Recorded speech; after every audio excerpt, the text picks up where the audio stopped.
কাপল হিসেবে যখন আসছেন তখন অবভিয়াসলি ওয়াইফ ডমিনেট হবেনি, কারণ ওয়াইফই তুলে নিয়ে চলে এসছেন হাজব্যান্ডকে। এই যে আমি পেশেন্টদের পাই, ধরুন কালকে বিয়ে হয়েছে, দুদিনের মধ্যে চলে এসছেন, বলছে আমার বউ ছেড়ে চলে যাবে, আমি কি করবো, ডাক্তারবাবু বাঁচান। সেক্সুয়াল হেলথের ক্ষেত্রে মেন্টাল ব্লকেজটা কি আর এটা কেন হচ্ছে?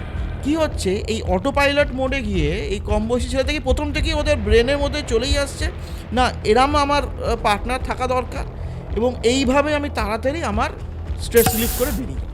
কারণ মহিলাকে খুশি করার জন্য there is a lot of emotional connect থাকতে হবে, তাকে এক্সাইট করতে হবে, খালি আমি এক্সাইট হলে হবে না, তাকে এক্সাইট করতে হবে। আমাদের যদি কোনো স্পেসিফিক ক্যাটাগরির অনেক দিন ধরে দেখানো হয় তাহলে নাকি তারপর থেকে আমাদের ব্রেন ওই জিনিসটা পছন্দ করতে শুরু করে দেয়। একটা কনসেপ্ট আছে রোল প্লেইং। এইবার আমি আমার পার্টনারকে দেখে তো আমার অন হচ্ছি না, ঠিক আছে, কারণ আমি ডাক্তার নার্সের ভিডিওটা চাই, ওখান থেকেই আমার ছোটোবেলা থেকে ওটাই দেখেছি, আমি সবসময় খুললে ওই ডাক্তার নার্সটাই মারি, আর ওখানেই ভিডিও আছে, আমি ওটাই দেখি। ধরুন একটা কাপল বয়ফ্রেন্ড গার্লফ্রেন্ড বিয়ের আগে ছিল, তারা তখন খুব ভালোভাবে করেছে, বিয়ের ঠিক পরপরও ঠিকঠাক চলছে, হঠাৎ করে তারা বুঝতে পারছে যে ছেলেটা ঠিকঠাক পারফর্ম করতে পারছে না, সেটা একদিন দুদিন না, মানে কন্টিনিউ চলছে। এইটা কেন হয়? মানে রিলেশনশিপ বিফোর ম্যারেজ আর রিলেশনশিপ পোস্ট ম্যারেজের মধ্যে অনেক কিছু ডিফারেন্স আসে। অ্যারাউজাল রেসপন্স, মানে আগে মহিলাকে দেখে ইচ্ছে করলো না আমাকে এবার করতে ইচ্ছে হচ্ছে। সেকেন্ড হচ্ছে এক্সাইটমেন্ট, দেখে হোক টাচ করে হোক আমার একটা উত্তেজনা বাড়ছে। তারপরে আসছে আমার ফিমেল অর্গাজম আসতে বলা যায় যে প্রায় অন অ্যান অ্যাভারেজ সমীক্ষায় বলা যায় 20% অফ মানে 5-এর মধ্যে একজন অর্গাজম আসতে অনেক দেরি হয়, ডিলেড অর্গাজম, এবং অর্গাজম আসেই না। আজকে আমাদের সেক্সুয়াল হেলথ রিলেটেড যে প্রবলেমগুলো হয় তার থার্ড এপিসোড, অর্থাৎ থার্ড পডকাস্ট। এর আগে আমরা প্রবীর বাসুর সাথে 2টো এপিসোড করেছি, আজকে সেটা থার্ড এপিসোড। আজকে আমরা আলোচনা করেছি ফিমেল অর্গাজম এছাড়াও আরও অন্যান্য বিষয় নিয়ে। আশা করছি আজকের পডকাস্টটা আগের 2টো পডকাস্টের মতো আপনাদের খুবই ভালো লাগবে। ডক্টর প্রবীর বাসু একদম ডিটেলে সব কিছু বুঝিয়েছেন। চলুন আজকের পডকাস্টটি শুরু করা যাক। Doctor Prabir Basu on UTS।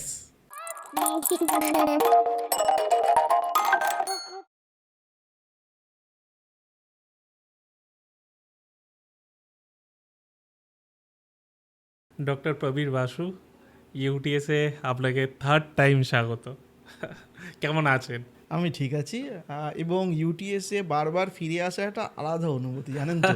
মানে আমি আসার আগে প্রত্যেকবারই আগের ভিডিওগুলো দেখি এবং দেখে মনে হয় মানে দারুণ হয়েছিল প্রথমটা, সেকেন্ডটা আমার মনে হয় একটু বেশি হয়ে গেছিলো, তাই না? হ্যাঁ, হতে পারে। হতে পারে।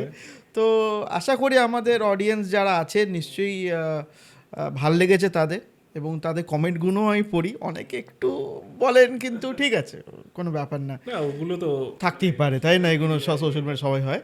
সুতরাং কিন্তু ম্যাক্সিমাম আমি দেখেছি সবাই মনে করে যে আমরা একটু গেলেও একটু মজাদার করলেও কিন্তু ইনফরমেশন দিতে পারছি, যেটা এবং মেইনলি ইনফরমেশনটাই খুব ইম্পর্টেন্ট, তাই না? আপনি আজকের দিনে দেখুন, আজকের দিনে তো সোশ্যাল মিডিয়ার এতে সব কিছুই ইনফরমেশন আমাদের হাতে আছে, তাই না? কিন্তু সঠিক ইনফরমেশন কোনটা ঠিক কোনটা ভুল সেটা নিয়েই লোকজন কনফিউজ থাকে।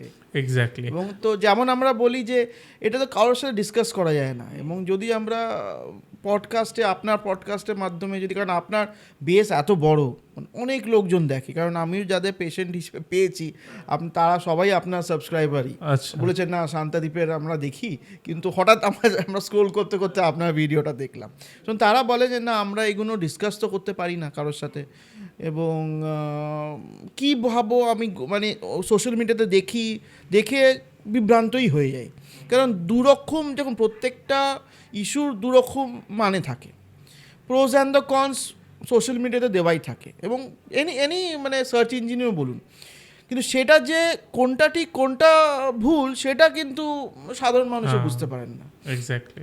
সুতরাং এটার দ্বারা ইজিলি যদি আমরা সবাইকে বোঝাতে পারি যে এই প্রবলেমগুলো তো খুব কমন, তাই না? প্রবলেমগুলো তো আনকমন নয় যে 1001 জনের হয় কি 2001 একজন হয়, তা না, ঘরে ঘরে হয়, এবং ঘরে ঘরে হয় বলেই লোকজন কারোর সাথে কথা বলতে পারে না, কারণ আমি জানি আমার এটা হচ্ছে, তার পাশে কি বুঝবে, সে কি বলবে, লজ্জা, সেম, লোক জানাজানি হবে, হ্যাঁ, একটা একটা ব্যাপার। লোক জানাজানি হবে, একটা মানে ওই লজ্জার ব্যাপারটার জন্য আর চিকিৎসা হয় না, এটাই হচ্ছে ব্যাপার। আমি আপনার সাথে যতবারই মিট করেছি, আমরা পার্সোনালিও মাঝে মাঝে বিভিন্ন বিষয় নিয়ে কথা বলি, বাট আমি দেখেছি আপনি প্রচণ্ড কুল। ওকে, এই প্রফেশনটা কি এর জন্যই, মানে কুল থাকতে হয় এই প্রফেশনে? তেমন কিছু নয়, কুলনেস বলাটা হচ্ছে যে দেখুন, আমি যখন আজকে একজন ডাক্তার হিসেবে আমার চেম্বারে বসছি, অবভিয়াসলি আমার উল্টো দিকে যে ভদ্রলোক আসছেন সে তো এমনিই তো টেনশনে তো ভুগছেন, তাই না?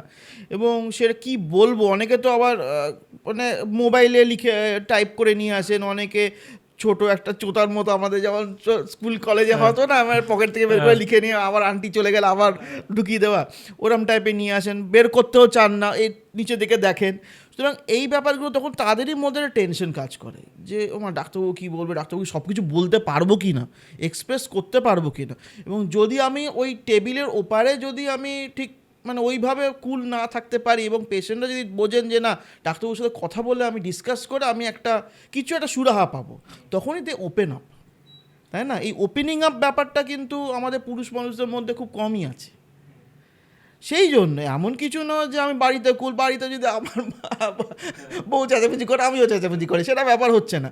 কিন্তু ব্যাপারটা হচ্ছে যে মানে ব্যাপারটা মানে এটা কি বলুন তো, এটা এমন একটা সাবজেক্ট যে এখানে মানে আমি গেলাম একজন ডাক্তারবাবুর কাছে, বলো, ডাক্তারবাবু বলে কেটে দিচ্ছি, চলে আসো, কালকে ভর্তি হওয়া, পরশু দিন হয়ে যাবে, তা তো নয়।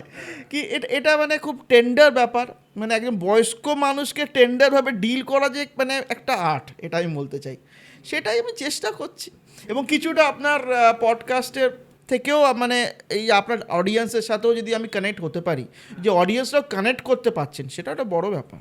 কারণ যারা আসছেন, ধরুন এই পডকাস্ট দেখেই যারা আসছেন, আমি বেসিকভাবে বলছি, তারা আপনাকে এইভাবে দেখছে, তাহলে তারা একটা ভরসা পাচ্ছে যে এই আগে মানুষটার থেকেই, কাছে, হ্যাঁ, যে মানে আমি খুলে কথা বলতে পারি, এই যে খুলে কথা বলাটাও একটা কিন্তু একটা ইনহিবিশন হয়ে যায়। এক্স্যাক্টলি। বাট এই এই পেশেন্টের ক্ষেত্রেই বলি, কোনো সময় এরকম হয়েছে যে ধরুন বর বলতে চাইছে না, যেটা আপনি বলছেন যে মানে হাজব্যান্ড ওয়াইফ এসছে, বর চোতা নিয়ে এসছে বা কিছু একটা লিখে নিয়ে এসছে, এদিকে বউ সাইড দিয়ে সব কিছু বলে দিচ্ছে, এই হচ্ছে না, ওই হচ্ছে না, তখন কি হয়, মানে তখন সেটা কি রেগে বলে না নর্মালি বলে? রেগে বলে না, ব্যাপারটা কি হচ্ছে, এখন দুজন যখন আসছেন, কাপল হিসেবে যখন আসছেন, তখন অবভিয়াসলি ওয়াইফ ডমিনেট হবেনি, কারণ ওয়াইফই হ্যাঁ, তুলে নিয়ে চলে এসছেন হাজব্যান্ডকে, ঠিক আছে? এবং হাজব্যান্ডও ওই একটু ইতস্তত বোধ করছেন যে কি বলবো কি বলবো না, তখন ওয়াইফ ডমিনেট হবেনি। এখন ওয়াইফ ডমিনেট যখনই অন্য পার্টনার যখনই ডমিনেন্ট মানে একটা একটা একটা প্লে করেন, তখনই কিন্তু দ্য আদার পার্টনার খুব প্যাসিভ মোডে চলে যান, তখন কিছু বলতে পারেন না, ও মা তাহলে আমি কী বলবো, উনি তো বলছেনই, আমি বললে আরও আমি বিভ্রান্ত হয়ে যাবো, আরও আমার একটা সেম লজ্জা আর বেড়ে যাবে। সুতরাং আমি বলবো, যখন কেউ কাপল হিসেবে আসছেন, এই যে মিউচুয়াল ট্রাস্টটা রাখা এবং মিউচুয়াল ব্যালেন্স রাখা খুব ইম্পর্ট্যান্ট হয়। আপনি যেটা তুমি যেটা বলে একদমই হয়, ওয়াইফ বলতে থাকে বড় বড় বড় কথা, হয় না, দ্বারা হয় না, আমার কি হলো, আমার তো বিয়ে করার আগে তো আগেই ভালো ছিলাম, বিয়ের পরে আরও খারাপ হয়ে গেলাম, আমার জীবন নষ্ট হয়ে গেল, এর জন্য নষ্ট হয়ে গেল, এইগুলো যদি আগে থেকেই বলে, তাহলে একটা থার্ড পার্টি যে তাকে আপনি চেনেন না, তার কাছে আমি যদি সেই পেশেন্ট হই, তাহলে আমি তো কিছু বলতেই পারবো না আমার কী প্রবলেম হচ্ছে, তাই না? প্রথমত আমার তো হয়তো আমার মানে কোনো ফিজিক্যাল প্রবলেম নেই, আমার কোনো একটা মেন্টাল ব্লকেজ হচ্ছে আমার ওয়াইফের সাথে কিছু করতে, সেই জিনিসটা আমি এক্সপ্রেস করতে পারবো না। সুতরাং এই জিনিসটা খুব কমন, এবং আমি বলতে চাই যদি দুজনে আসেন সব থেকে ইম্পর্টেন্ট, কারণ কাপল থেরাপি মোস্ট ইম্পর্টেন্ট, কারণ আমি খালি ছেলেদের দেখবো ওই পার্টটাও দেখবো না, কিন্তু ওই পার্ট যখন ওয়াইফ হিসেবে বা পার্টনার হিসেবে আসছেন, তিনি যখন ডমিনেন্ট রোল প্লে করছেন, তখন যে আসল যে patient say doesn't open up, তখন পুরোপুরি চিকিৎসাটা হয় না। সুতরাং কুলনেসটা আমার পেশেন্ট এবং তার পার্টনার, এই তিনজনের মধ্যেই থাকা দরকার, তখনই ব্যাপারটা বুঝতে পারবো যে কী প্রবলেমটা হচ্ছে, দুজনের সাথে কী প্রবলেম হচ্ছে, অ্যান্ড আমি যে বলবো সেটাও তারা নিতে পারবে কি না, যে ট্রিটমেন্ট প্রোটোকলটা আমি বলবো সেটাও তারা নিতে পারবে কি না। সব কিছুই মানে খুব ইন্টারকানেক্টেড, খুব সেন্সিটিভ ইস্যু, বুঝতে পারছেন তো? মানে এইটা একটা সেন্সিটিভ ইস্যু বলে আমরা তো খুব খিল্লি করি, মানে হয় না, দাঁড়ায় না, এই দাঁড়ায়, ওই ওরম করে খিল্লি করি, কিন্তু ব্যাপারটা তা এত নয়, সেন্সিটিভভাবে ডিল করাটা খুব ইম্পর্ট্যান্ট। বাট ম্যাচিওরলিও কেউ আসে, কোনো ওয়াইফ ম্যাচিওরলি জিনিসগুলো আসেন, বলছে? হ্যাঁ হ্যাঁ হ্যাঁ, নিশ্চয়ই আসেন, এবং তারাও বলেন যে এই প্রবলেমটা হচ্ছে, বাট অবভিয়াসলি ম্যাচিওর যারা, তারা কিন্তু বাড়িতেই ব্যাপারটা সর্ট আউট করে দেন।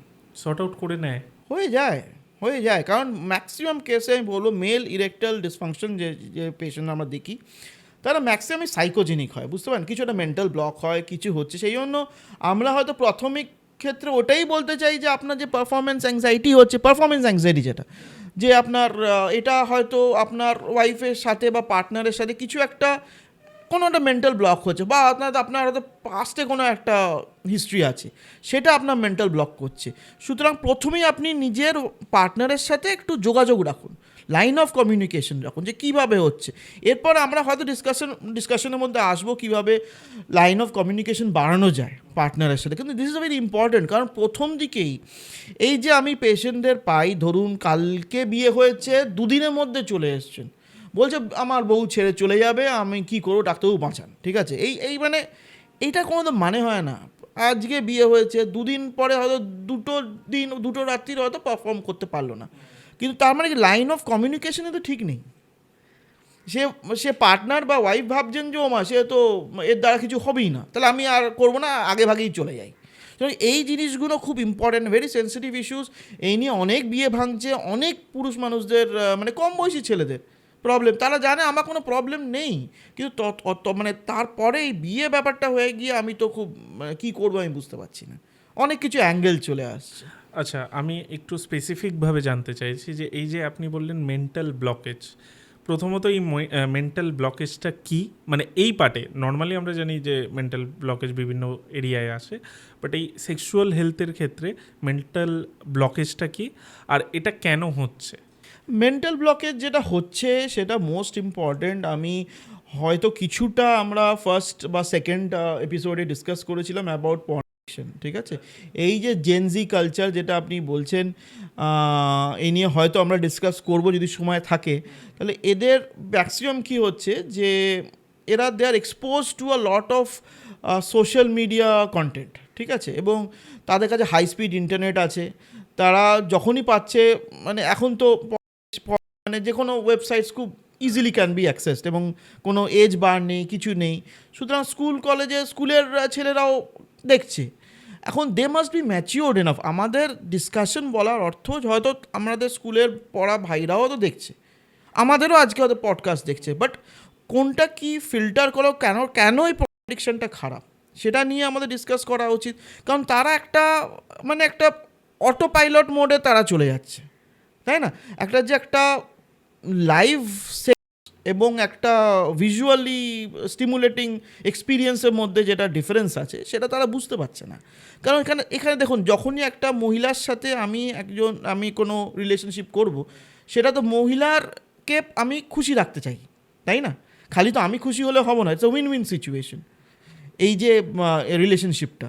সুতরাং ওই মহিলাকে খুশি দেওয়ার, মহিলাকে অর্গাজম দেওয়ার মতো আমার ক্ষমতা থাকা দরকার। কি হচ্ছে, এই অটো পাইলট মোডে গিয়ে এই কম বয়সী ছেলে থেকে প্রথম থেকেই ওদের ব্রেনের মধ্যে চলেই আসছে না এরম আমার পার্টনার থাকা দরকার, এবং এইভাবে আমি তাড়াতাড়ি আমার স্ট্রেস রিলিফ করে বেরিয়ে যাব। সুতরাং ইমোশনাল কানেক্ট, এই যে আমরা বলবো যে মহিলাদের ধরুন মহিলাকে খুশি রাখার জন্য, মহিলাকে অর্গাজম দেওয়ার জন্য অনলি যে মানে vaginal penetration is not the issue, যেটা আমরা হয়তো আমরা ভিডিওগুলোতে দেখছি। কারণ মহিলাকে খুশি করার জন্য there is a lot of emotional connect থাকতে হবে, ট্রাস্ট ফ্যাক্টর থাকতে হবে, ফিজিক্যাল টাচ থাকতে হবে, মেন্টালের একটা মানে অনেকটা মানসিক গেমসের মধ্যেও আসতে হবে। তাকে এক্সাইট করতে হবে, খালি আমি এক্সাইট হলে হবে না, তাকে এক্সাইট করতে হবে। সুতরাং এত বড় একটা কমপ্লিকেটেড ইস্যু, সেটা যদি ছট করে আমি ছোটোবেলা থেকেই আমি হয়ে যাই, তাহলে কিন্তু প্রবলেম হয়ে যায়। আর একটা আমি বলবো, এই যে কম বয়সী আজকাল যুগে হচ্ছে স্পিড ডেটিং অ্যাপস খুব কমন। এখন তো অ্যামাজনের মতন, আমি যদি অ্যামাজন ব্লিঙ্কিটের মতো আমি নারকেল তেল কিনবো কি সর্ষে তেল কেনার মতনই আমি চলে গেলাম স্পিড ডেটিং অ্যাপসে গিয়ে, আমি দেখো একে ভালো লাগলো, ওকে ভালো লাগলো, এই দিয়ে ঠিক আছে এর সাথে আমি কানেক্ট হয়ে যাই, তাই না? কিন্তু তার মানে কি, এটা হচ্ছে গিয়ে একটা মানে আজকে আমার ভাল লাগছে, কালকে আমার তার সাথে ভাল লাগলো না, ও ছেড়ে দাও, তার নেক্সট স্ক্রোল করে নেক্সটে চলে। এই জিনিসগুলো কি আমাদের মেন্টালি সবসময় বলছে যে না আমরা শর্ট টার্ম গেমসের জন্য এগোবো, not a long term games. সুতরাং শর্ট টার্ম গেইনসের জন্যই যখন আমরা মেন্টালি ওয়্যার্ড হয়ে যাই, মানে এটা আমি ইচ্ছে করে করছি না, আমি ছোটোবেলা থেকে এইগুলোই করে এসেছি, বিকজ আমার সোশ্যাল মিডিয়া এতই আমাকে, অবভিয়াসলি এখন সোশ্যাল মিডিয়া তো আটকানো যাবে না, কম বয়সী ছেলেরা তো ভালোভাবে সোশ্যাল মিডিয়া অ্যাডিক্ট বলবো না, তো সোশ্যাল মিডিয়া অনেক কিছু জানছেও, অনেক কিছু বুঝছেও। সুতরাং যেটা আমরা বুঝতাম না, আজকে যদি কেউ 14 বছরের ছেলে দেখে, তা আমি যে ডিসকাসগুলো করছি সেগুলো আমি 14 বছর আমিই জানতাম না, আমি কতটা জানতাম, তুমি কি জানতে, তাও জানতে না। তারা জানছে, তারা বুঝছে, তারা ফিল্টার করছে, এবং তাদের সেই মানসিকতা চলে এসছে যে কোনটা ভুল কোনটা খারাপ। না, আমি যেটা দেখছি সেটা কিন্তু দেখছি বটে, কিন্তু এটা আমার পক্ষে ভালো না ইন দ্য লং টার্ম, সেই জিনিসগুলো বোঝা উচিত। বুঝতে পারলেন? এই ফিল্টারিং পারপাসের জন্যই আমাদের আজকে এই ভিডিও করা। এই বেশিরভাগে এই যে কম বয়সী ছেলে, কম বয়সী মেয়ে, এদেরকেই যদি আমরা ঠিক এডুকেশন দিতে পারি, কারণ সেক্সুয়াল এডুকেশন দেখুন যতই বলুক, যতই আমরা বলি মা বাবারা না সেক্সুয়াল এডুকেশন দেওয়া উচিত, আমরা বাবা হিসেবে দেবো, আমি মা হিসেবে দেবো, দেওয়া যায় না। ইজিলি একটা ছেলে মেয়ের সামনে সব কিছু বলা যায় না, এবং স্কুলেও সব কিছুর মধ্যে মানে যে আন্টিরা বা মাস্টারমশাইরাও ঠিকঠাক বলতে পারবেন না, কারণ হাসাহাসি হবে, তারাও একটু কিন্তু এইটাই দরকার অ্যানোনিমাসলি। আপনি একটা ভিডিও ফরম্যাটে দেখছেন যে এইটা ঠিক, এইটা ভুল, না আমার তো এটা হয়েছে, আমার এই ভুলটা আছে, না এই ভুলটা আমি কমিট করবো না, আমি হব না, পারফেক্ট হব না। হ্যাঁ ঠিক আছে, মাঝে মধ্যে দেখলাম ঠিক আছে, okay, still okay, but not an addict. কি আমি এই স্পিড ডেটিং অ্যাপসে আমি যাবো না, আমার পক্ষে অন্য কিছু ব্যাপার আছে, আমি ইউটিউব দেখবো, আমি অন্য কিছু ভিডিও দেখবো, আমি মোটিভেশন দেখবো, কি আমি এক্সারসাইজ করবো, জিম ভিডিও দেবো, কিন্তু স্পিড ডেটিং অ্যাপসে যাবো না। কারণ আমি জানি আজকে আমার ঠিক হলো, কালকে আমার আরেকটা গার্লফ্রেন্ড হবে, বা কালকে আমার আরেকটা বয়ফ্রেন্ড হবে, কিন্তু তারপরে এটা কিন্তু লং লাস্টিং নয়, এবং আমার মধ্যে চলেই আসবে একে ছেড়ে একে দৌড়ে, একে তাহলে কি মেন্টাল কানেক্টটা, ইমোশনাল কানেক্টটা আসবে। সেই জন্যই তো এই ব্যাপারটা, প্রথম দিন আমি পারফর্ম করতে পারলাম না, সেকেন্ড দিন আমি পারফর্ম করতে পারলাম না, তখন আমার পার্টনারও বলছে এর দ্বারা হবে না, আমিও বলছি কী হলো, আমার তো সব ঠিকঠাক ছিল, আমার কেন হচ্ছে না, তাহলে এই দিক দিয়েই শুরু হয়ে গেল। এবার তারপরে তো বাড়ির লোক, পাশের বাড়ির বৌদি, অমুক বাড়ির মেসুমশাই, তারা তো আছেনই, মানে ঘর ভাঙতে তারা সবসময় বসে আছে। সুতরাং এই হচ্ছে ব্যাপার। একটা যেহেতু আমাদের এই বিষয়গুলো অনেকটা ব্রেনের সাথে কানেক্ট, তো একটা জিনিস আমি এক জায়গায় শুনছিলাম, কোথায় আমার এক্স্যাক্টলি মনে নেই, সেটাই বলছি যে আমাদের যদি কোনো স্পেসিফিক ক্যাটাগরির অনেক দিন ধরে দেখানো হয়, তাহলে নাকি তারপর থেকে আমাদের ব্রেন বা আমরা ওই জিনিসটা পছন্দ করতে শুরু করে দিই। হ্যাঁ এক্স্যাক্টলি। এখানে না আমি বলবো this can be taken care of by মানে by concept called ethical porn. Ethical porn এখন একটা কনসেপ্ট এসছে, কারণ আমি ধরুন আমি একটা অমুক ভিডিও দিয়ে আমি ওটা দিয়েই আমি না হলে আমার ভাল লাগছে না, আমার ওই নর্মাল ব্যাপারে আমার আর হয় না, আমার ওই লেভেলে যেতে হবে, ঠিক আছে। এইবার সেটা তো ওটা তো অ্যাবনর্মাল ব্যাপার, যতই হোক একটা ভিডিওতে হচ্ছে, সবাইকার পক্ষে তো ওই লেভেলে যাওয়া সম্ভব না। সেইখানেই আসছে একটা কনসেপ্ট আছে রোল প্লেয়িং। দেখবেন অনেকগুলো সিনেমাও হয়েছে এই নিয়ে, ইংলিশ মানে হলিউড সিনেমা তো খুবই হয়, এখন তো দেখছি হলিউডে যা হয় আমাদের বাংলাতেও তাই হয়। সুতরাং এমন কিছু না হলিউডই দেখতে হবে ওইসব দেখবার জন্য, বাংলা ওটিটিতে যথেষ্টই পাওয়া যায়।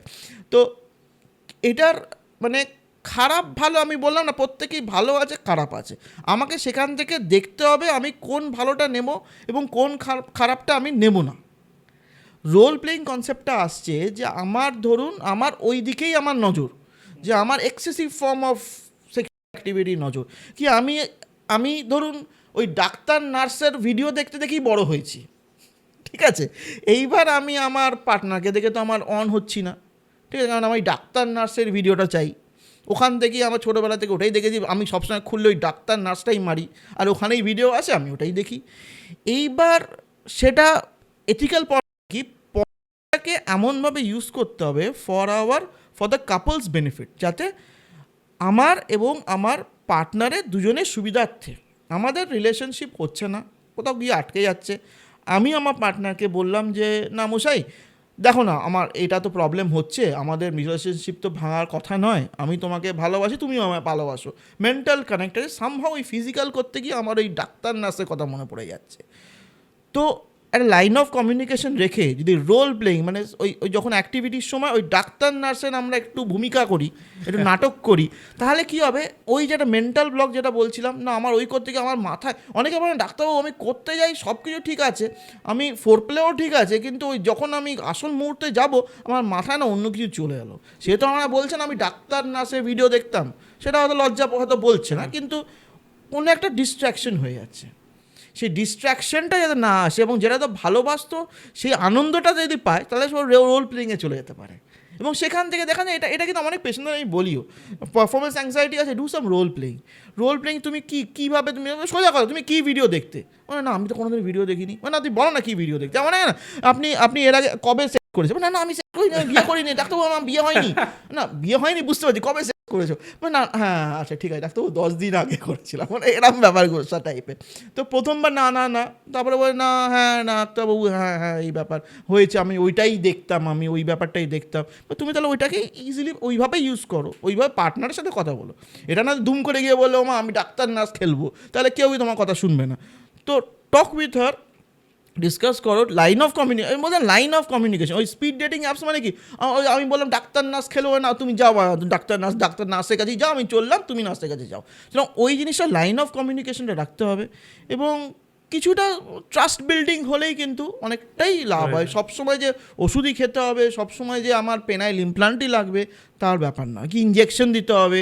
এখনকার দিনে অনেকেই আমাকে যাবে ডাক্তারবাবু আমি হচ্ছে না জানেন তো, আমার 3-4 জন গার্লফ্রেন্ড আছে, আমার কি করি বলুন তো, আমাকে একটু আমাকে পিশট দিয়ে দিন, আজকে পিশট দিয়ে কালকে করব, আবার একটা পিশট দিয়ে আরেকজন করবো। মানে দেখুন ব্যাপারগুলো এটাই হচ্ছে গিয়ে বেসিক্যালি মানে ইন্টারনেট জামানায় আমি আজকে এই ভিডিও দেখলাম, ওই স্ক্রোল করলাম, ওখানে দেখলাম পিশট লাগিয়ে খুব ভালো কাজ করছে, তাহলে আমার 3 জন গার্লফ্রেন্ড আছে, একজন করে পিশট দিয়ে যাবো। সুতরাং এইগুলো যে পুরোপুরি ভ্রান্তি, এই ভ্রান্তি বিলাসিকতার মধ্যে না থেকে আসল কনসেপ্টগুলো জানা, আপনার মধ্যে যে খামতি আছে সেটা যে খামতি সেটাও যে নয় সেটাও বোঝা। লোকে বলছে আপনার মধ্যে খামতি, কিন্তু আপনার মধ্যে হয়তো খামতি নয়, somehow they some amount of বুঝতে পারছেন না, সেটাকে হয়তো আমি আপনাকে মেন্টাল ব্লক হিসেবে বলছি।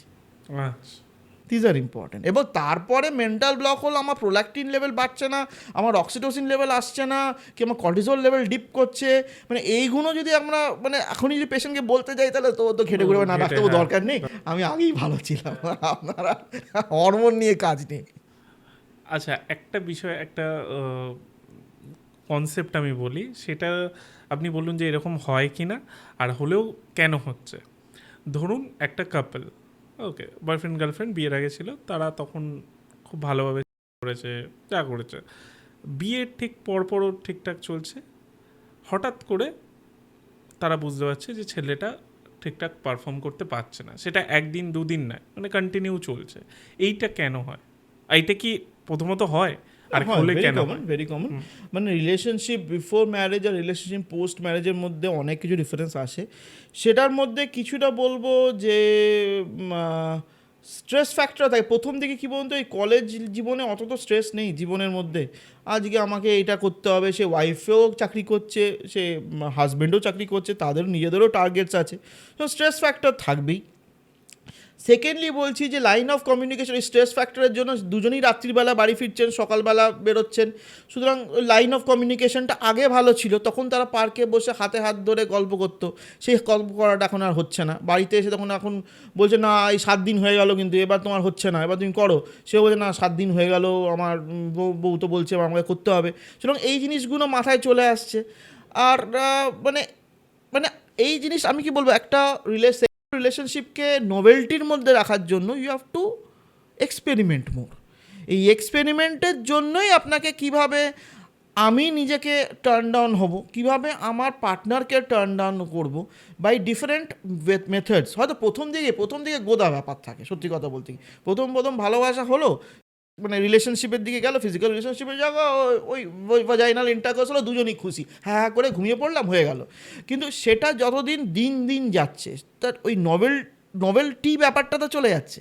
একই ব্যাপার, ওই করলাম ওই হলো, হ্যাঁ করে ঘুমিয়ে পড়লো, তাতে কী এসে যায়, দুজনেই বোর হয়ে যাচ্ছে, আমার কাজের চাপ, আমার বসের কাছে আমাকে এই প্রজেক্ট দিতে হবে, তাকে বলছে আমাকে দৌড়তে হবে আজকে এই অমুক জায়গায়, তাই ওই ব্যাপারটা। সুতরাং এই জিনিসটাকে ইউ হ্যাভ টু অ্যাডাপ্ট। মানে আমার পার্টনার বলছে দেখো আমার আর টার্ন ডাউন হচ্ছি না, তোমার কি প্রবলেম, আমি তো আগে যতটা তুমি আমাকে করে তোমাকে ভালোবাসাটা কমে যাচ্ছে, বাইরে পাশের বৌদির দিকে তোমার নজর যাচ্ছে, যা হয় বেসিক্যালি।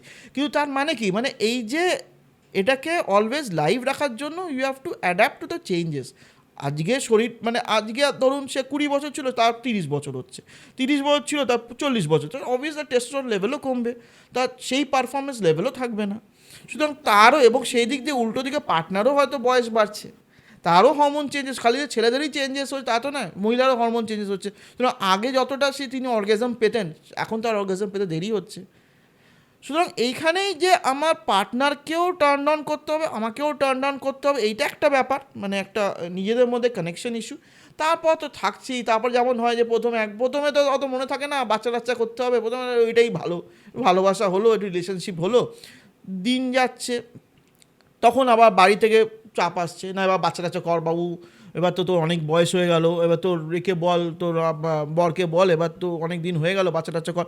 এবার যেই বাচ্চা প্রেশার চলে আসছে, তখন এই যে মেন্টাল স্ট্রেস, ফিজিক্যাল স্ট্রেস, আগের আনন্দটা এখন বেরিয়ে গেছে, কাজের চাপ, আজকে মাইনে ঢুকছে না, কালকে মাইনে ঢুকছে, আজকে মাইনে পাইনি, কালকে ইনসেন্টিভ পাইনি, সেলসে চাকরি করি ডাক্তারবাবু, আমাকে ছুটে বেড়াতে হয়, কথা শুনতে হয় আমার ক্লায়েন্টে, আমার বসের, এত কিছু করতে করতে করতে না, এই যে বাচ্চা করব, কখন করব, কিভাবে করব, ফার্টাইল পিরিয়ডে করতে হবে, আমাকে গাইনোকোলজিস্ট ডাক্তারবাবু বলেছে ওই সময়ই করতে হবে, ওই করতে গিয়েই তখন আর হচ্ছে না। কী বললাম, এবার হচ্ছে না করতে গিয়ে আমার মধ্যে একটা অনীহা চলে আসে, না মশাই এমনি জীবনে কিছু হচ্ছে না, তারপরে বিছানাতেও হচ্ছে না, তাহলে আমি যাবোটা কোথায়, তাহলে ওটা থাক, আগে আমার ব্যাপারটা মোটাই, তারপর আমি বুঝবো। এই করতে করতে বয়সটাও চলে যাচ্ছে। তারপরে তো ধরুন মানে আমাদের এনভায়রনমেন্টে অনেক টক্সিক মেটেরিয়াল আছেই, খালি মানুষ তো নয়, খালি মানুষ পলিউশন করে না, বাইরের জিনিসও হয়, খাওয়া দাওয়া উল্টো পাল্টা করছি, উল্টো সময় করছি, ঘুম হচ্ছে না, সেগুলো থাকছি। সুতরাং মানে মাল্টি মোডাল ব্যাপার, বুঝতে পারলেন তো, অনেক কিছু পেশেন্ট ওয়াইজ। বাট আমরা মূলত আমাদের বাকি দুটো এপিসোডে মেল হেলথ নিয়ে কথা বলেছি, আজকে একটু ফিমেল নিয়েও কথা বলি। ফিমেলদের সেক্সুয়াল হেলথের ক্ষেত্রে সবথেকে বড় প্রবলেম কি?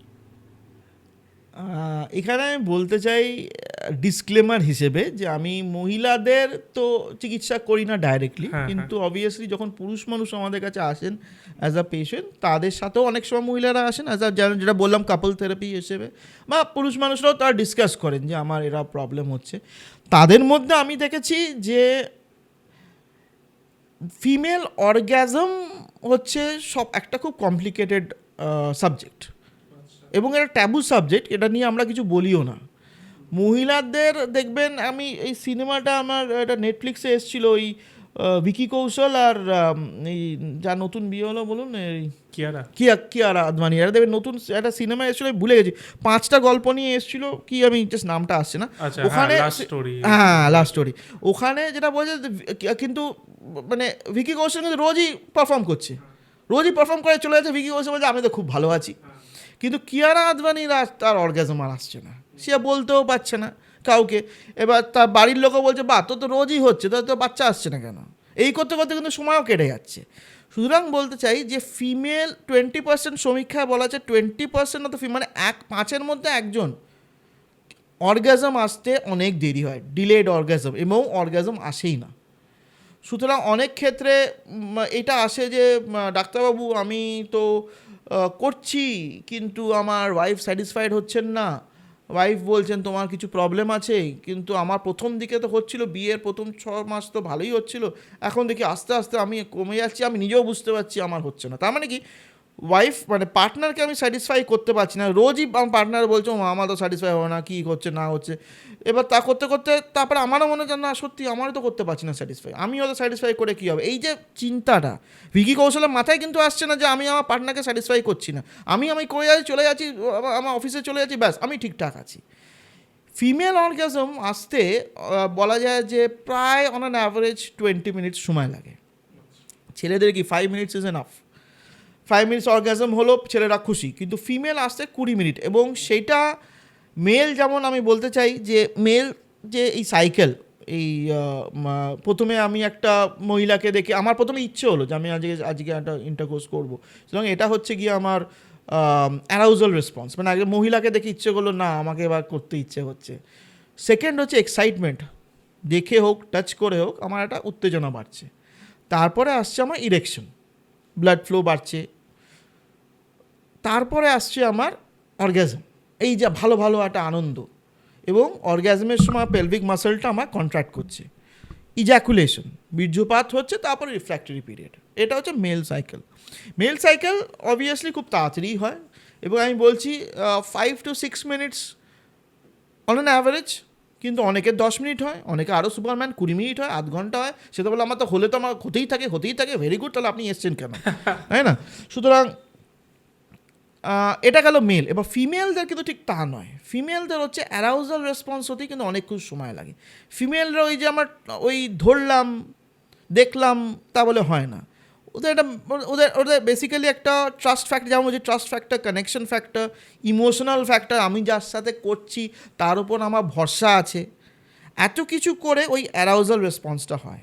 এবং অ্যারাউজাল রেসপন্সটার পরেই আসে গিয়ে একটা প্লেটো ফেজ, মানে একটা ধীর হয়ে গেল। প্রথমে একটা ইচ্ছে জাগলো, তবে ধীর হয়ে গেল, এবং ধীরেই গিয়ে কিন্তু অনেকেই কোনো মহিলারাই কেলিয়ে পড়ে, আর হচ্ছেই না, ও উল্টো দিকেও হচ্ছে না, এদিকেও হচ্ছে না, তারপরে আসছে গিয়ে অর্গ্যাজম।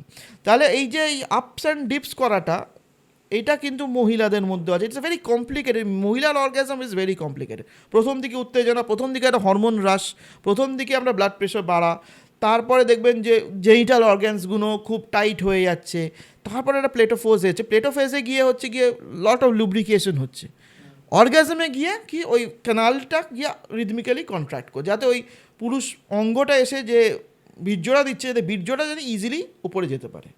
ইটস অল সায়েন্স, এটা তো কোনো ব্যাপার না, ইটস অল সায়েন্স। সুতরাং এটাই হচ্ছে, মানে আমি দেখি যে ফিমেল অর্গ্যাজম আসছে না, এত দেরি করে আসছে, তার আগেই মেলস আর ডান, সেদিক থেকেই প্রাথমিক এই প্রবলেমটা শুরু হওয়া। এটা নয় যে সব মহিলাদেরই দেরি করে 20 মিনিটে হয়, not at all, but females do fake orgasm, এটা সত্যি কথা, বিকজ তারা চায় না যে আমার পুরুষ পার্টনার দুঃখ পাক, যে আমাকে করতে। অনেক সময় হয় ফেকিং অর্গ্যাজমস, কিন্তু মানে মানে এটা বলতে পারেন মানে মানে আপনি যদি বলেন যে কোনটা বেশি প্রবলেম, এটাই হচ্ছে বেশি প্রবলেম মহিলাদের মধ্যে। আচ্ছা,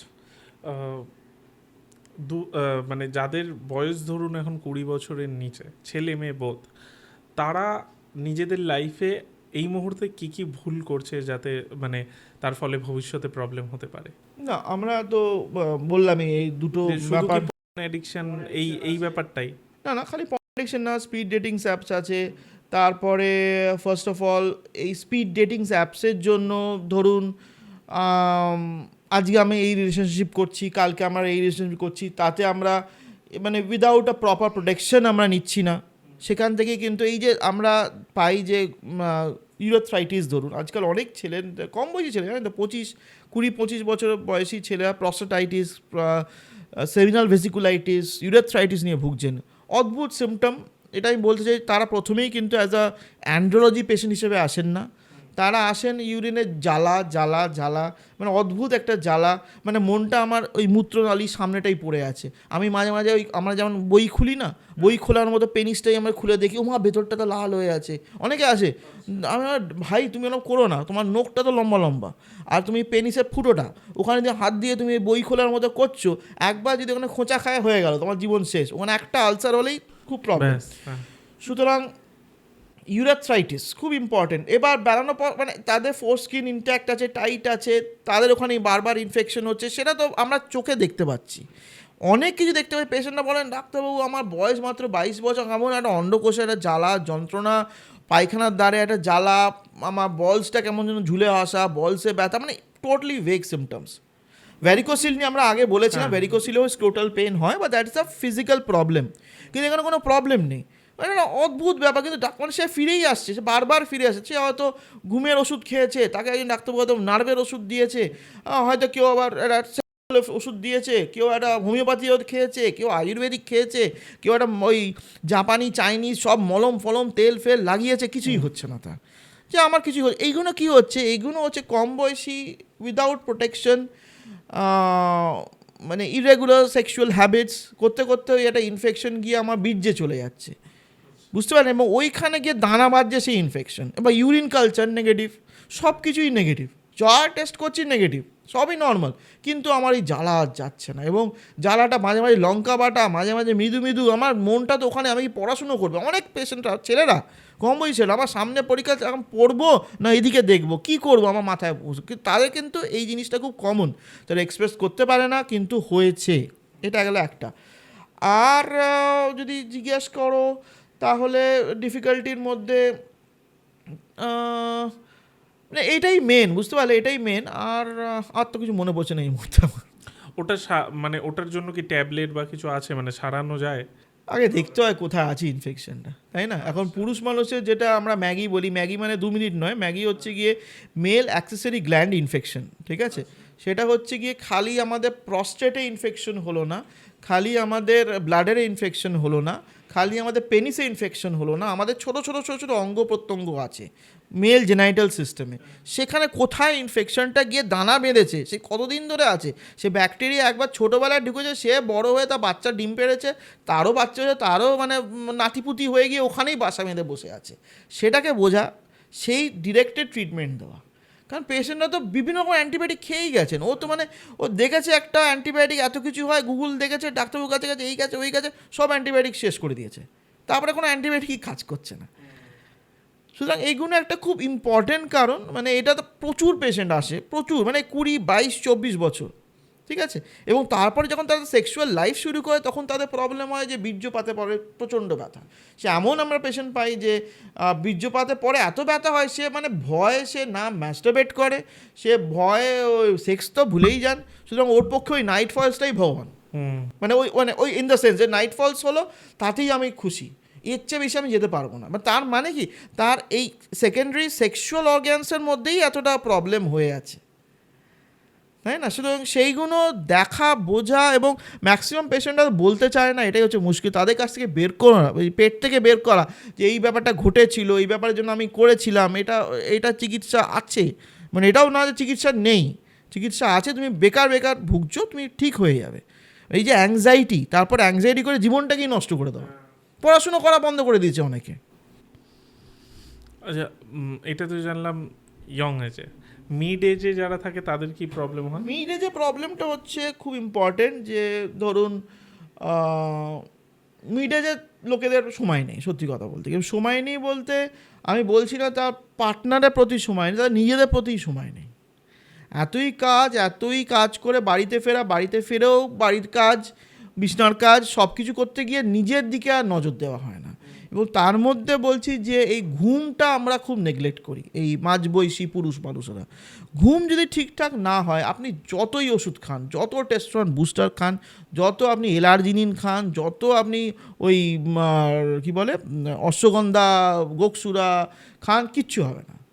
ঘুমটা আপনার আনতে হবে, এবং সেটা খালি স্ট্রেসকে দোষ দিলে তো হবে না। আমরা ঘুমাচ্ছিই কম, আমরা রাত্রিবেলায় ওই ইনস্টাগ্রামে খুলে ওই ছবিই দেখছি আমরা, তাই না? ওই ছবি দেখে আনন্দ পাচ্ছি, আর আনন্দ পেতে পেতে ঘুমাচ্ছি, কিন্তু আনন্দ পেতে ঘুমাতে ঘুমাতে 2টো বেজে যাচ্ছে, সকালবেলা 6টা 7টায় উঠতে হবে, সেটা আমরা বুঝতে পারছি না। একদিন দুদিন আমরা একটু ইনস্টাগ্রামে নাচ কাজ দেখলাম, একটু একটু আনন্দ পেলাম, ঠিক আছে, কিন্তু যদি এভরিডে যদি আমরা করি তাহলে আমাদের ঘুমটা যাচ্ছে। সুতরাং আমি বলবো হ্যাঁ, খাওয়া দাওয়া তো আছেই, ওগুলো নিয়ে তো সবাই জানি, আমরা জানি, যাদেরকে জিজ্ঞেস করি তারা বলেই যে না আমাদের খাওয়া দাওয়া আমরা চেষ্টা করছি, আমরা এক্সারসাইজ বলেছেন ডাক্তারবাবু, আমরা চেষ্টা করছি, হাঁটার চেষ্টা করছি, জিমে যাওয়ার চেষ্টা করছি, ওজন কমানোর চেষ্টা করছি, ভালো ফুড খাওয়ার চেষ্টা করছি, কিন্তু এই ঘুম ব্যাপারটা কিন্তু আমরা নেগলেক্ট করছি। এটা একটা খুব ইম্পর্টেন্ট ব্যাপার। আর নেক্সট হচ্ছে ওল্ড এজ যাদের হয়ে গেছে। না, ওল্ড এজ মানে হচ্ছে এখন দেখুন মানে 45+। 45 আমি বলবো না ওল্ড এজ, আপনি বলতে পারবেন 50 আপ। 50 আপ। এখন দেখুন 50 আপ আপনি যদি এখন মানে ওই ওয়েস্টার্ন কান্ট্রিজে দেখেন, তাহলে 50 আপ তো কোনো বয়সই নয়, ওরা তো তৃতীয় বিয়ে করে, চতুর্থ বিয়ে করছে, বাচ্চা আরও গ্যান্ডা বাচ্চা করছে। তাহলে আমাদের 50 বছরের আমরা কেন ভাবি আমরা দাদু হয়ে গেছি, তাই না? সেটা তো ভুল। আমরা 50 বছরে অবভিয়াসলি আমাদের টেস্টোস্টেরন লেভেল আমরা কমছে, সেটা সত্যি কথা। 30 বছর পরে টেস্টোস্টেরন লেভেল কমছে, টেস্টোস্টেরন লেভেল আমার ক্ষমতার, সেক্সুয়াল ক্ষমতার মোস্ট ইম্পর্ট্যান্ট কারণ, এবং সেটা কমছে। কিন্তু এবার 40 বছরের পরে আবার ধাপ করে কমছে, কিন্তু সেটাকে তো ঠিক রাখতে হবে।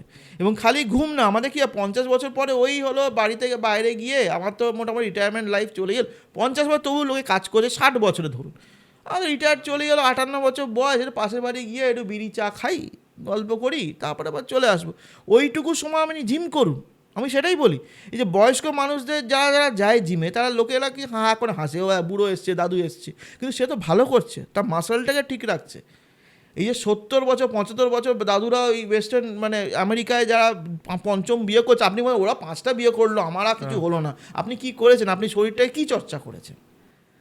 সুতরাং খাওয়া দাওয়া ঠিক করুন, খাওয়া দাওয়াও ঠিক, আমি বললাম না খাওয়া দাওয়াও ঠিক করছেন, সব কিছু, মাসলটা আপনি ঠিক, মাসটা ঠিক রাখুন, তাতে আপনি ওই পড়ে গেলে হাঁটুটাও ভাঙবে কম, পড়ে গেলে ওই আপনার গা ব্যথাও কম হবে, এবং আপনার সেক্সুয়াল পারফরমেন্সে কোনো, আপনার এটা দায়িত্ব আপনার নিজেকে শরীরটাকে ঠিক রাখা। হ্যাঁ, আপনার পার্টনারকে স্যাটিসফাই করলে সে তো হলোই, পার্টনারও বলছে, পার্টনারও হয়ে গেছে না, তাহলে আমি কী করবো, আমার তো কোনো দরকারই নেই। সেখানে আপনি নিজেরটাকে তো ভালো রাখুন, দেখবেন সকালে উঠে পেনিসটা শক্ত থাকে, তাহলে তো আপনার জীবনটাই মানে দিনটাই শুরু হবে একটা আনন্দে। এবার উঠলাম কিছুই হচ্ছে না, সবই লেতিয়ে পড়েছে, সবই ঝুলে পড়েছে, তাহলে আপনার নিজেটা মোটিভেশনও থাকবে না, তো না সেটাই বলি। তাও আমি অনেক পেশেন্টদের পাই যারা 65-70 they want to be active, সেটা আসে নিশ্চয়ই। আমি বলবো যে এখনকার দিনে আমাদের দেশে কিন্তু এই জিনিসটা আসছে যে মানুষে বুঝতে পারছে না আমার 50 হয়ে গেছে, 55 হয়ে গেছে বলে আমার কোনো লাইফ থাকবে না, তা নয়।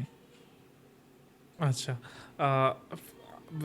50+ মহিলাদের মানে সেক্সুয়াল ডিজায়ার বেশি না 50+ মেনদের? এটা নিয়ে কিছুটা আমরা ডিসকাস করেছিলাম, যে বলেছিলাম যে 50+ মহিলাদের, মহিলাদের না? হ্যাঁ হ্যাঁ হ্যাঁ, হ্যাঁ, আমরা হ্যাঁ, ডিসকাস হ্যাঁ, করেছিলাম। হ্যাঁ, সুতরাং আমি ওই ডিসকাশনে আর যাচ্ছি না। আমি বলতে চাই যে ফিমেল অর্গ্যাজমটা অবভিয়াসলি এটা খুবই একটা ইম্পর্ট্যান্ট কনসেপ্ট, সেটা আমি ভুলে যাবো বলে, কারণ আমি ফিমেল অর্গ্যাজম নিয়ে বলছি, কারণ তুমি যেটা নিয়ে এলে টপিকটা, এটা নিয়ে কেউ আমরা মানে সচরাচর ডিসকাস করি না। এটা একটা বলতে পারেন এমনি পুরুষ মানুষদের নিয়েই আমরা ডিসকাস করি না, মহিলাদের নিয়ে তো ভুলেই যাও। হ্যাঁ হ্যাঁ, সুতরাং এবং মহিলা সেটা বলতেও পারে না, এক্সপ্রেস করে, আমি কেউ কেউ মহিলা বলবে আমার অর্গ্যাজমটা কী করে বাড়াবো, সেটা তো হয় না।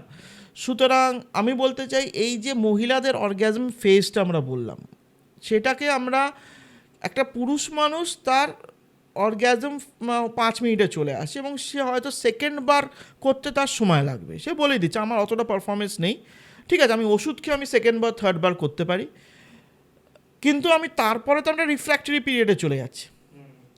আমার একটা অ্যারাউজাল হলো, এক্সাইটমেন্ট হলো, আমি প্রিম্যাচুর ইজাকুলেশনের কথা আসছিই না, এক্সাইটমেন্ট হলো, ইরেকশন হলো, অর্গ্যাজম হলো, ইজাকুলেশন হলো, তারপরে তো আমি রিফ্র্যাক্টরি পিরিয়ডে চলে যেত, হ্যাঁ করে শুয়ে পড়ছি। সেই রিফ্র্যাক্টরি পিরিয়ড তখন তো আমার পার্টনারের তখন ওই প্লেটোফেজেই আটকে আছে, সে তো আর বেরোতে পারছে না প্লেটোফেজ থেকে। আর আমি যখন ওই হ্যাঁ করে ঘুমিয়ে পড়লাম বা শুয়ে পড়লাম, ততক্ষণ মহিলা যে প্লেটোফেজে গেল, তারপর আবার সে পিছিয়ে গেল, মানে তাকে আবার করে নতুন করে আবার সাইকেলে শুরু করতে হবে। তাহলে অবভিয়াসলি কি তার কি মানে কীভাবে এটা মানে ম্যানেজ করা যায়, তাই না? সুতরাং সেইখানে আমি বলবো এখানে অনেক কিছু স্টাডি হয়েছে, এবং এটা sexual medicine, not andrology specific, যে সেখানে বলেছে একজন ভদ্রলোক আছে, দুজন মিলে, মাস্টার জনসন বলে একটা বড় বইও আছে এখানে সেক্সোলজির ওপরে, তারা কি চেষ্টা করেছে, তারা বলেছে যে অনেক কিছুর দ্বারা এই মহিলাদের প্লেটোফেজটাকে কমানো যায়। আচ্ছা, কিভাবে? যদি অ্যারাউজাল ফেজে আমরা মানে কিছু পদ্ধতি নিয়ে আসতে পারি, যাতে অ্যারাউজাল ফেজ থেকে অর্গ্যাজম ফেজে চলে যাওয়া যায়, তাহলে ওই অর্গ্যাজমিক টাইমটা আমরা কমিয়ে নিতে পারি। তাতে কী হয়, পুরুষ মানুষেরও টাইম, এবার যদি যা প্রিম্যাচুর ইজাকুলেশন 30 সেকেন্ডে হয়ে যায়, সেটা ট্রিটমেন্ট লাগবেই, হ্যাঁ সেটা গেল পুরুষ মানুষের ট্রিটমেন্ট। ওটা আলাদা, যাদের স্ট্যান্ডার্ড 5 মিনিটের। হ্যাঁ, মহিলাদের ওটা কিভাবে করা যায়, ওটা করা যায় অনেক রকম পদ্ধতি আছে, এবং এটা হয়তো তুমি বলবে যে হয়তো আমাদের কথাটা একটু ক্রিঞ্জি হয়তো লোকে ভাববে, ইন দ্য কেস দ্যাট কলকাতায় লোকে বলে সেক্স টয়েস সব থেকে বেশি বিক্রি হয়। আচ্ছা, এটা কিন্তু হয়, সেক্স টয়েসের বাজার প্রচুর, কিন্তু সবাই কি সেক্স টয়েস ঠিকঠাক ইউজ করছে, সেটা মহিলাদের মধ্যে বলছি, সেটা ইউজ করারও কিন্তু একটা পদ্ধতি আছে, ঠিক আছে? একটা ভাইব্রেশন ফ্রিকোয়েন্সি আছে, যেগুলো ভালো, তাদের কিন্তু ম্যানুয়াল থাকে। সুতরাং মহিলাদের অনেকগুলো স্পটস থাকে, জি স্পট থাকে, নট অনলি এই যে বললাম না, একটা ভ্যাজাইনাল পেনিট্রেশন হয়ে গেলেই হয়ে গেল, খেল খতম, তা তো নয়। মহিলাকে ওই অ্যারাউজাল থেকে তাড়াতাড়ি অর্গ্যাজমিক ফেজে আনার জন্য, প্লেটোফেজটাকে শর্টন করার জন্য ওই স্পটসগুলোকে অ্যাক্টিভেট করতে হয়, যাকে বলে ফিমেল এরোজেনিক স্পটস। এটা নিয়ে আমরা অনেক কিছু জানি না, হয়তো জি স্পট নিয়ে হয়তো টাইপ করলে 2-1টা ভিডিও আসবে। এগুলো হচ্ছে বিভিন্ন, মানে কিছুটা হয়তো আমি অত এক্সপ্লিসিটলি আমি পাবলিক ফোরামে বলা সম্ভব না, কিন্তু ওরকম জি স্পট, এ স্পট, সি স্পট, ও স্পট, এগুলো অনেকগুলো স্পটস আছে। সেগুলো হয়তো আপনি গুগল জেমিনাইতে করলেও, আমিও দেখছিলাম তখন, আমি যখন করছিলাম গুগল জেমিনাইতে সব কিছু বলা, সুতরাং সব কিছু পাবলিক ফোরামে বলা সম্ভব না, এটা আপনাদেরই যারা যারা আর দেখছেন ইউটিউবের যেহেতু না, গাইডলাইনও আছে, হ্যাঁ, সুতরাং ওগুলো দেখে নেওয়া উচিত। সুতরাং ওইগুলো যদি অ্যাক্টিভেট করা যায় ঠিকভাবে উইথ ঠিক ফ্রিকুয়েন্সি, এবং তাতে অনেক বলা আছে টেক্সট বুকে যে মহিলা যে তার আগে with any form of foreign object like a sex toy যদি সেই অঙ্গগুলোকেই নিজেকে অ্যাক্টিভেট করতে পারেন, তারপরে পুরুষ মানুষ এলেন সিনে, তাহলে কিন্তু ফিমেল অর্গাজমটা খুব তাড়াতাড়ি চলে আসতে পারে। ওই যে ফেকিং করতে হবে কি, ওই যে হলো না, ওই যে অ্যানর্গ্যাজমিয়া চলে গেল, আমার হয়ে গেল, মহিলা পার্টনারের হলো না, তাহলে এই প্রবলেমগুলো থাকবে না। So there are treatment protocols, এগুলো কিন্তু সায়েন্টিফিক্যালি প্রুভেন ট্রিটমেন্ট। এটা কিন্তু মানে খিল্লিজনক ব্যাপার না, ওমা ডাক্তারবাবু এইসব কী সব বলছে, ওরম ব্যাপার নয় কিন্তু। This are scientifically proven evidence backed treatment protocol. যদি ঠিকঠাক আমরা ইউজ করতে পারি তাহলে কিন্তু ওই ফিমেল অর্গাজমটাকে তাড়াতাড়ি নিয়ে আসতে পারবো। তাহলে মেল অর্গাজম ঠিক হলো, ফিমেল অর্গাজম ঠিক হলো। ওই যে হলো প্রথম দিকে আমাদের ভালোই হচ্ছিল, তারপরে বিয়ের পরে আর কিছুই হচ্ছে না, ওই জিনিসটা যদি ঠিকঠাক কাপল থেরাপির সাথে করতে পারি। ছেলেদের পুরুষ মানুষের মেডিকেল ট্রিটমেন্ট তো আমরা আছি, এইটা একটু সেক্সুয়াল মেডিসিন একটু অন্যদিকে চলে যাচ্ছে, কারণ ফিমেলসকে আমরা ডাইরেক্টলি আমরা ট্রিট করি না।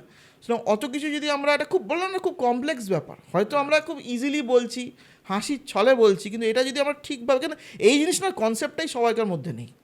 ঠিক আছে, আমরা পুরুষ মানুষ কী ভাই, পুরুষ মানুষের গণ্ডগোল, পুরুষ মানুষকে দাও দাও ভাইগরা ঠুসে, তা নয়। পুরুষ মানুষ ঠিকই আছে, কিন্তু মহিলাকে সেও উত্তেজনা করতে পারছে না। সেটা যদি করতে পারি তাহলে হয়তো ভাইগ্রা লাগবেও না, এমনও তো ব্যাপার আছে। তো these are things that can be manipulated, can be treated, and মানে ওই কাপল দুজন বসে ও তোমার কিচ্ছু হচ্ছে না, না না আমি তো ঠিকঠাকই আছি, এইগুলো না এসে প্রপার ট্রাস্ট ওই কুলভাবে যদি আমরা ট্রিট করতে পারি, অনেকেরই লাভ হবে। বুঝতে পেরেছি।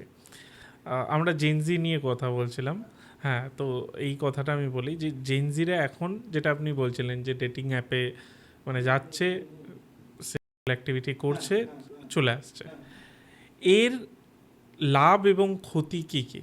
ক্ষতিটা তো আপনি বলেছিলাম, হ্যাঁ, লাভ হচ্ছে কি না, লাভ ইজ ভেরি গুড। মানে এটা খুব ইম্পর্টেন্ট যে আমরা আগে এই যে বলতাম না যে এই যে কনসেপ্টটা যে বিয়ের আগে তুমি বিয়েতেই তুমি ভার্জিন নও, মানে এ তো বিয়ে করা যাবে না, এই যে কনসেপ্টটা কিন্তু আস্তে আস্তে ওয়েস্টার্ন কালচার আমাদের মধ্যে আসছেই। হয়তো মুখে সে বলছে না, কিন্তু সে মহিলাও হোক, সে পুরুষ মানুষ হোক, সে তার নিজের বডিকে সে বুঝতে পারছে যে আমার বডি কীভাবে কাজ করে এবং আমার বডি কার সাথে ঠিকঠাক কাজ করবে, সিঙ্কটা কার সাথে হবে।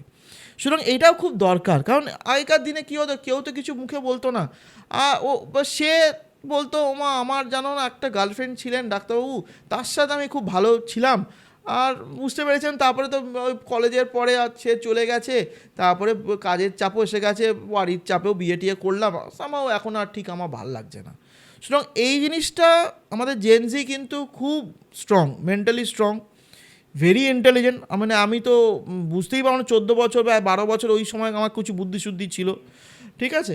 সুতরাং সে বুঝতে পারবে যে আমার কি প্রবলেম আছে এবং তার জন্য উপায় আছে, আগে থেকেই আমি উপায়গুলো করব।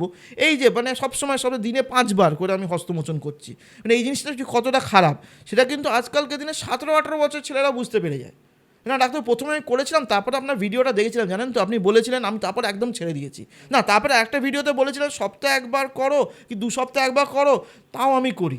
কারণ একবার ছেড়ে দিয়ে ভীষণ আমার নাইট ফলস হয়, তখন আমি খুব কান্নাকাটি করছিলাম, চোখ মুখ কালো হয়ে গেছিলো। তারপরে আপনার ভিডিওটা দেখলাম, আপনি বলেন মাঝে মাঝে করতে, খুব পর্ন অ্যাডিক্ট না হতে, খুব পর্ন না দেখতে, ভিজুয়ালি স্টিমুলেট করতে আমরা করছি। এইগুলো কিন্তু জেনজি বুঝতে পারছে, এগুলো কিন্তু আমি তো মানে আমি চিন্তাই করতে পারিনি ক্লাস 9 হয়ে আমি এত কিছু বলছি, তাই না? তাও আমার ডাক্তারবাবুর কাছে এসে, এবং ডাক্তারবাবুর কাছে এসে ডাইরেক্টলি আমি এসে বলছি, সেটা জেনজির পক্ষেই সম্ভব। সেটাই বলতে চাইছি যে জেনজি আজকে বুঝে যাচ্ছে যে আমার কার সাথে ঠিক ম্যাচ করবে, কার সাথে আমি সারা জীবন থাকতে পারবো, এবং সেটা যে সেক্সুয়াল রিলেশনশিপ একটা important component of my marital life, সেটাও করলে আমিও ভালো থাকবো, আমার পার্টনারও ভালো থাকবে, এবং এভরিথিং উইল বি ফাইন। মানে সেটা সে বুঝে যাচ্ছে না আমি এর সাথে আমার চলবে না, আমার ওর সাথেই চলবে, ঠিক আছে আমার দুজন চলে যাক, আমি তো স্পিড ডেটিং আমি 3 জনের সাথে করেছি একসাথে পর, তাহলে আজকেই যে এর সাথেই বিয়ে করতে হবে তার কি মানে আছে, তাই না? আজকে আমি বিয়ে করতে যাচ্ছি, আমার একজনের কাছে গেলাম, ও বিশ্ব সুন্দরী, আমি তাকেই বিয়ে করবো, সেটা আমার কাছে মাথায় নেই যে তাকে যে আমি দেখে বিয়ে করছি, কিন্তু তার পরবর্তীকালে যে কী ঘটতে চলেছে সেটা আমি জানি না। খুব কমন ব্যাপার, এটা কিন্তু খুব বাস্তব ব্যাপার। এটা আমি একটা বলছি বটে, কিন্তু খুব বাস্তব ব্যাপার। সেটাই জেনজি আগে থেকেই স্পিড ডেটিং বলুন, সোশ্যাল মিডিয়া বলুন, ইনস্টাগ্রাম বলুন, তাতেই আপনারা বুঝে যাচ্ছেন।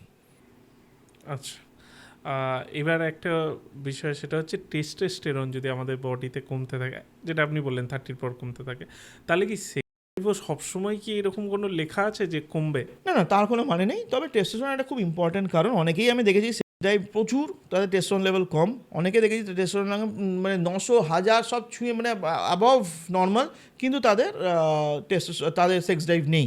কিছুটা হরমোনাল এই খেলা আছে, কিছু বাইন্ডিং গ্লোবুলিনস আছে, হয়তো মানে ফ্রি টেস্টোস্টেরন টোটাল টেস্টোস্টেরন ব্যাপার চলে আসে, যার দেখুন হয় না ডাক্তারবাবু আপনি রোজ টেস্টোস্টেরন করান, আপনি ফ্রি টেস্টোস্টেরন কেন করাচ্ছেন না? তার মানে কি তার টেস্টোস্টেরন হয়তো নর্মালের দুগুণ, কিন্তু সে কিছুতেই খালি সেক্স কি তার মানে মানসিক শান্তি নেই, ঘুমাতে পারছে না, সবসময় টেনশনে ভুগছে, মাসল মাস কমে যায়, তখন তাকে দেখতে হবে যে তার ফ্রি টেস্টোস্টেরন কত। সুতরাং খালি টোটাল টেস্টোস্টেরন কমছে তা নয়, তার অনেক কিছু কম্পোনেন্টও আছে। এবং সেই ক্ষেত্রে বলতে যাই, খালি যে পুরুষ মানুষদেরই টেস্টোস্টেরন ইম্পর্টেন্ট তা নয়।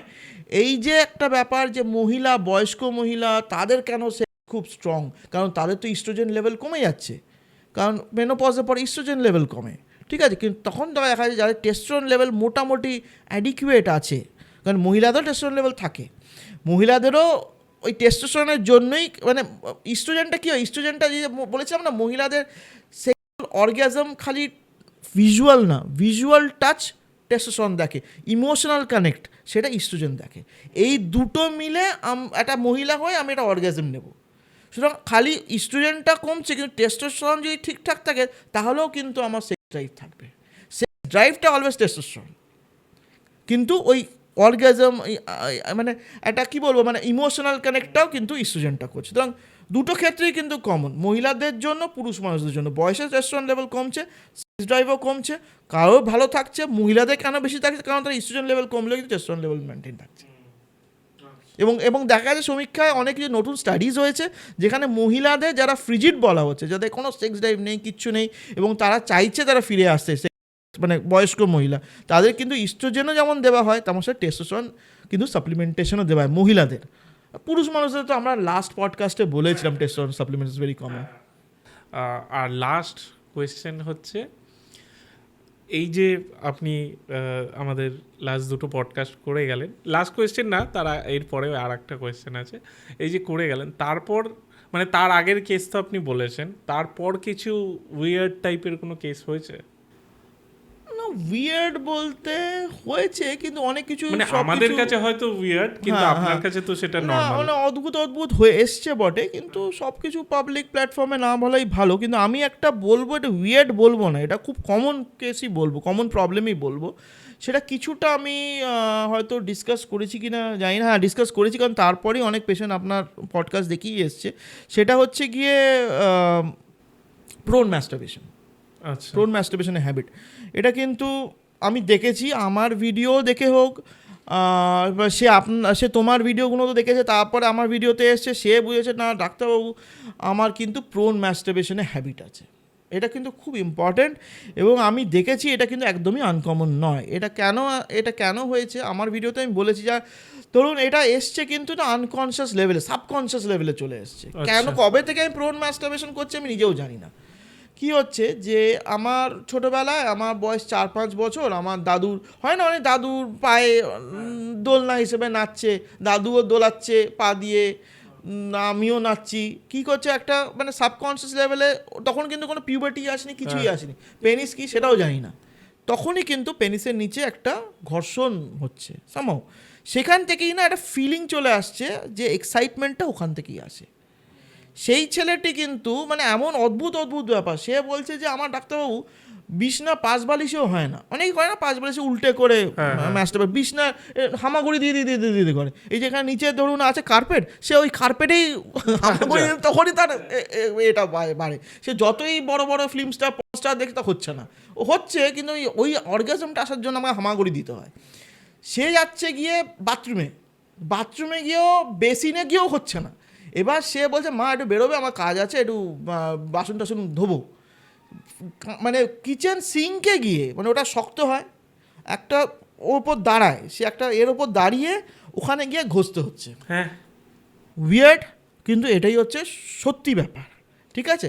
প্রোন ম্যাস্টারবেশন খুব খারাপ জিনিস, এবং সেটা যদি প্রথম থেকে কেউ না আটকায় এই যে হ্যাবিটটা, তখন কি যখন সে নর্মাল ইন্টারকোর্স করতে যাবে কোনো মহিলার সাথে, সে তো আর বুঝবে না এ তো মশাই ছোটোবেলা থেকে পা দুলিয়ে দিলে প্রোন ম্যাস্টারবেশন করে যাচ্ছে, সে কোনোদিনও কোনো রকমই সে ইরেকশন আসবে না, বা ইরেকশন যদি আসেও তার অর্গাজম কোনোদিনও আসবে না, ছেলের কথা বলছি।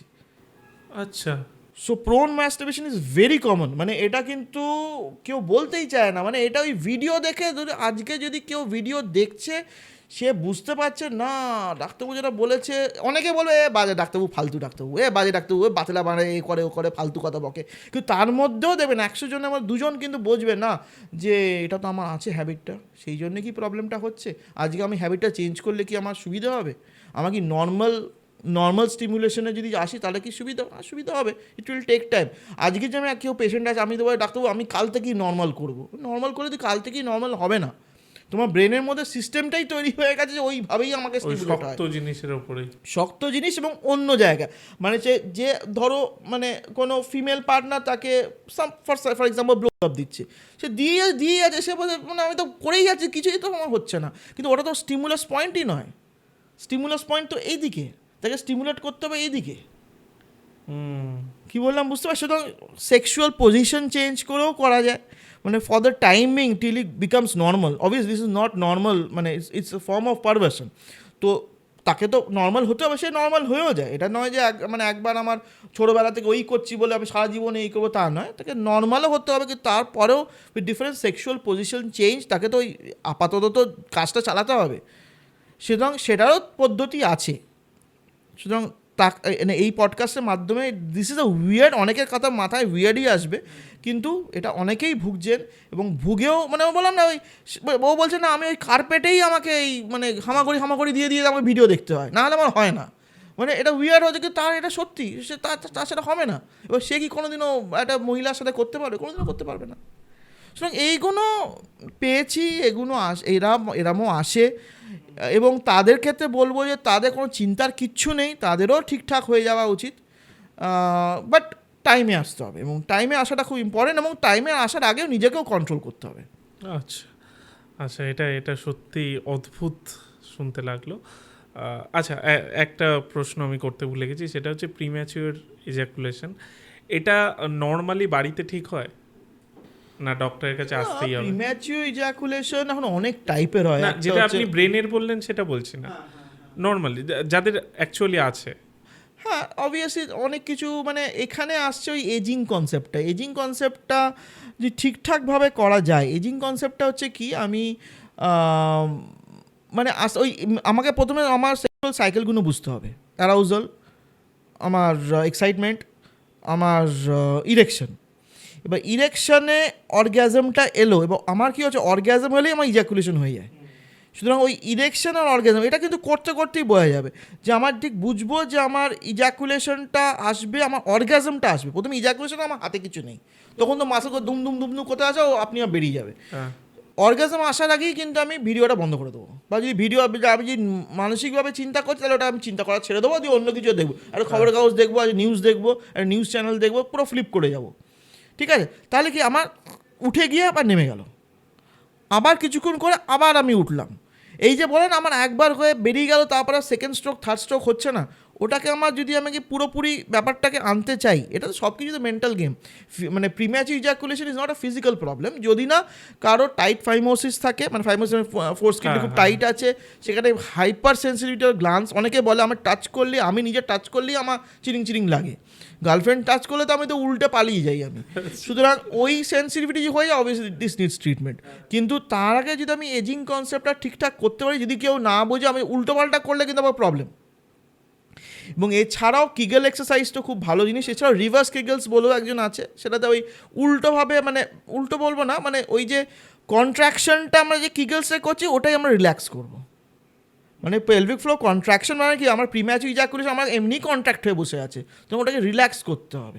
বিভিন্ন রকম টাইপ আছে, স্টপ অ্যান্ড স্কুইজও আছে, এইগুলো করা যায়। সুতরাং আমি বলবো একজন কোনো এক্সপার্ট অ্যান্ড্রোলজিস্টের কাছে গিয়ে জানাটা ভালো। মানে এটা যে করা যায় আমি বলে দিলাম, প্রথমেই যে ওই মালিশ টালিশ করতে হবে কি ডাবক্সিডিন খেতে হবে কি পারক্সিডিন খেতে হবে তা নয়, তার আগে কিন্তু মানে লাইফস্টাইল হ্যাবিট বা changes in your sexual lifestyle তাতেও কিন্তু হয়।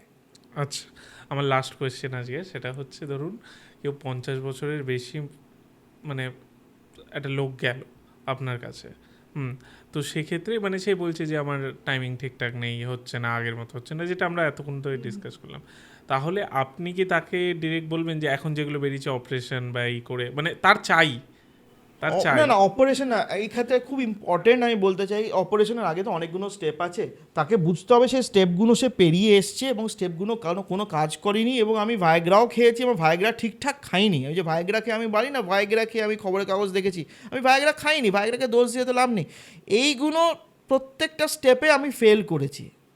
আমি তারপরে পিশটও নিয়েছি। আমাদের এখানে এখন হাই ফ্রিকোয়েন্সি ওই লো ইন্টেন্সিটি আল্ট্রাসাউন্ডটা নেই, কিন্তু ওইগুলো আমরা সব রকম টেস্ট আমি করে নিয়েছি। আমার ওপর কিছু বছর তখন আমি ইমপ্লান্ট করবো, কারণ ইমপ্লান্ট করা বুঝতে পারছেন একটা ফরেন বডি আমার অঙ্গে ঢুকবে, একবার ঢুকলে ইটস ভেরি গুড সার্জারি, ঠিকঠাক করলে সব মানুষের খুশি। কিন্তু একবার যদি ইনফেকশন হয় তখন আমাকে ইমপ্লান্টটাকে বের করে দিতে হবে। সেটাও বুঝতে হবে আমার যেটুকু আমার ক্ষমতাটা ছিল সেটা কিন্তু পুরোপুরি চলে যাবে। এবং ম্যাক্সিমাম মানে ওটা বার করলে তো অবভিয়াস না, আমি তো কুড়ে আমি তো ক্যাভানাসাল টিস্যু, মানে আমার যে পেনিসের মধ্যে দুটো টিউব আছে যেখানে গিয়ে রক্তটা গিয়ে লাগছে এবং সেটা গিয়ে ভেনটাকে যে ভরে পড়ে না, আমার প্রচুর ডাক্তারবাবু আমি হস্তমোচন করেছি, আমার মনে হচ্ছে আমার ভেনো অক্লুসিভ ডিজিজ আছে। সে দেখেছে, গুগলে দেখেছে, সে ইউটিউবে দেখেছে। তার মানে কি আমার রক্তটা গেল আনন্দের সময় দিয়ে ভেনগুলো বন্ধ করে দিল, তাহলেই তো আমার ব্যাপারটা ফুলে উঠলো, তাই না? এবার যদি ভেনো অক্লুসিভ ডিজিজ কি, ভেনটা বন্ধ হচ্ছে না, এতটাই ঘষা মাজা করেছি তার জন্য আর ভেনগুলো বন্ধ হচ্ছে, মানে যাচ্ছে চলে আসছে, তার মানে কি আমার পেনিসটা লম্বা হচ্ছে, শক্ত হচ্ছে নেমে যাচ্ছে, শক্ত হচ্ছে নেমে যাচ্ছে, দ্যাটস ভেনো অক্লুসিভ ডিজিজ। তো তার মানে কি আমার এই যে টিস্যুতে এই রক্ত, এই পুকুরে যে রক্তগুলো আসছে তার জন্যই তো আমার শক্ত হচ্ছে। এবার সেই ওই পুকুরগুলোকে, ক্যাভানাসাল টিস্যুগুলোকে আমি কুড়ে দুটো সিলিকন রড বসালাম। সুতরাং যদি কোনো ইনফেকশন হয়, যদি আজকে মনে হয় না আমার, জানেন তো আমার এই কম বয়সী গার্লফ্রেন্ড এসে বলছে যে এটা কী করলে তুমি, আগেরটাই তো ভালো ছিল, বেশ নরম নরম ছিল, এটা তো পুরো একদম ডান্ডা হয়ে বসে আছে রোবটের মতো, এটা আমি চাই না, আমি তাহলে আমি হিউম্যানের কাছে যাবো, আমি রোবটের কাছে করবো না, তখন যদি আপনি বলেন টেনে খুলে দাও বাবা, তখন কিন্তু মুশকিল হয়ে যাবে। তখন কিন্তু সেই আগে যতটা হতো সেটা তো চাই জন্য আপনি সব রকম চেষ্টা করেছেন, সব রকম ফেল করেছেন, তাহলে চলুন আমরা ইমপ্লান্ট করি। এটাই হচ্ছে ইমপ্ল্যান্টের যেটা আপনি বলছিলেন, সেটা হচ্ছে কি ওই ফার্স্ট এপিসোডে বলেছিলেন যে মেশিন বাটন টাইপ, হ্যাঁ বাটন টাইপও আছে কি, দ্যাটস মানে যত জিনিস কমপ্লিকেটেড হবে। দেখুন বাটন টাইপের প্রবলেমটা কি, একটা সিম্পল ইমপ্ল্যান্ট পেনিসে বসলো, বাটন টাইপে হচ্ছে কি, বাটনটা কী করছে, বাটনটাতে অন্ডকোষে যে বাটনটা আছে সেটা তো একটা জল বা একটা ফ্লুইড মেটেরিয়ালটাকে এখানে গিয়ে পাস করাচ্ছে। জলটা আমি জাস্ট বাংলা ভাষা হিসেবে বলছি, মানে চিপচি একটা রিজার্ভার থেকে আসছে, সেটা ওখানে যাচ্ছে, ফুলছে, আবার চিপছি, আবার ওটা চলে যাচ্ছে। তো সেই রিজার্ভার মানে একটা পানির ট্যাঙ্কিটা তো থাকবে কোথাও, সেটা পেটের ভেতর থাকছে। সো বিকামস আ মোর কমপ্লিকেটেড ব্যাপার। পেটের ভেতর ব্লাডের পাশে একটা ট্যাঙ্কি আছে, এখান থেকে একটা পাম্প আছে, সেই ট্যাঙ্কি রিজার্ভার থেকে জল এখানে আসছে, দিয়ে গিয়ে কলে গিয়ে যাচ্ছে, আবার রিটার্ন যাচ্ছে, কমপ্লিকেটেড ব্যাপার। এবং সেটারও যত কমপ্লিকেটেড হবে তার তত ডাইনামিক্সও প্রবলেম আসতে পারে। সুতরাং সব কিছু জেনে নিতে হবে যে আমার যত কমপ্লিকেট কোনো প্রবলেম হবে, এটা এত সেন্সিটিভ অর্গ্যান না, আমার হাতে আজকে কিছু হলো আমি করতে পারি, কিন্তু পেনিসে কিছু হলো তখন আর মানা যায় না। তোমার ডাক্তারবাবু এটা কী করলে, মানে আগে থেকে আপনি বলে রেখেছেন যে না আমার কোনো অসুবিধা হলে, আমার কোনো অসুবিধা না, আমার এমনিই চলছে না, তখনই আমরা এগোই। আচ্ছা, তাহলে ফার্স্ট আমরা ডিসকাস করলে কি, প্রথমত আমরা কাপলদের নিয়ে ডিসকাস করে দেখুন যে এই ছোটোখাটো ব্যাপার নিজেদের মধ্যেই করতে পারতেন। আমার কাছে এসছেন, ঠিক আছে, এসছেন, খুব খুশি, আরও আসবেন, নিশ্চয়ই আসবেন, কিন্তু নিজেদের মধ্যে মেটানো যেত। তারপরে হচ্ছে পুরুষ মানুষ যে প্রবলেমটা হচ্ছে তার মেডিকেল ট্রিটমেন্টে, তার আনুষঙ্গিক পিশট আছে, এই আছে, অমুক আছে, তারপরে কিছু ফেল হয়ে গেল, তো কিছুই হলো না, তখন we can go for surgery, বা স্টেপ বাই স্টেপ অ্যাপ্রোচ। আচ্ছা, এই হচ্ছে টোটাল বিষয়টা। যাই হোক, আজকে আমরা টোটালি ডিফারেন্ট একটা বিষয়বস্তু নিয়ে কথা বললাম, যেটা আগের সাথে খুব একটা মিল নেই। বাট আজকে যারা দেখবে তারা হয়তো অনেক কিছু জানতে পারবে, মানে বিগত 2 এপিসোডেও জানতে পেরেছে, বাট এগুলো আরও জানা দরকার, কারণ এই ফিমেল অর্গাজম যেটা আমাদের মূল টপিক আজকের, সেটা নিয়ে মনে হয় না বাংলায় তো নেই ছাড়ুন, কেউ কিছু বলতে হিন্দিতেও চাইবে না। আমার মনে হয় না খুব বেশি আছে এরকম ডিসকাশন। থ্যাংক ইউ, আপনি এলেন। আমি বারবারই খুশি হই আপনি যখন আসেন, আমরা খুব মজা করে এপিসোড করি। আশা করছি আগামী দিনে আবার আমরা বসবো নতুন নিশ্চয়ই কিছু আসবো, নতুন কিছু। topic নিয়ে। মানে আপনার সাবস্ক্রাইবার এতই বড় বেশ, তারাও একটু টপিক দিন, খালি ডাক্তারবাবুকে গালিগালাজ আর শান্তাদীপ কি করছে ও এরকম ভাবে বলছে, এরকম ভালো লাগছে না, সেগুলো নিশ্চয়ই বলুন। আপনি বললে আমার মানে রিচটাও বাড়বে, যত কমেন্ট করবেন রিচ বাড়বে, কিন্তু আপনার টপিকগুলো বলুন, তাহলে তোমারও তো সুবিধা হবে যে নেক্সট করতে, যে Next এই কি করবো। টপিকগুলো। কারণ মোটামুটি দেখো যে আমরা 3টে পডকাস্টে কিন্তু মোটামুটি মোটামুটি সবকিছুই সবই। হয়ে গেছে, যেটা বাকি ছিল এটাও হয়ে গেল। সবই হয়ে গেছে। কিন্তু এছাড়াও অনেক কিছু আছে, সেটা যদি কেউ বলে এখন, মানে টপিকগুলো বলতে তো কোনো অসুবিধা নেই, তাহলে উই ক্যান ডিসকাস এটা আরেকটা আমরা নিশ্চয়ই করব। সুতরাং কিছু হয়তো ভুল মার্জনা আমাদের ডিসকাশনের মধ্যে হয়ে গেলে আমি সবসময় বলছি, হয়তো হতেই পারে, কারণ ফ্লোতে চলি, একটু উল্টো পাল্টা যদি বলে আমি সবসময় ক্ষমা চাই, আমি দেখবেন প্রথমে একবার কিছু ভুলেও ছিলাম, আমি মানে খুবই ক্ষমা চেয়েছিলাম। সুতরাং ওটা আপনারা যদি সাবস্ক্রাইবার যারা দেখছেন তাদের কাছে আমি সবসময় আমাদের মানে শান্তাদীপ এবং আমার দুজনেরই থাকবে যে আপনাদের যেগুলো প্রশ্নগুলো মাথায় আছে সেগুলো ডিসকাস করা যায় না, সেগুলো একটু হাসির ছলে, যাতে মানে খুব মানে এগুলো খুব কিন্তু কমপ্লিকেটেড ইস্যুস না, আমরা খুব সায়েন্টিফিক ব্যাকগ্রাউন্ড দিয়ে বলছি, সব এভিডেন্স বেসড আছে, এগুলো কোনো ভুলভাল কথা নয়। কিন্তু যেগুলো যদি ওইভাবেই আমরা বলতাম তাহলে আপনারা তো শুনতেনই না, তাই না? সুতরাং ওটাও একটু শুনবেন, আপনি জানবেন, এটা একটু মজাও হবে, খুশিও হবে। এই আর কি। Thank you.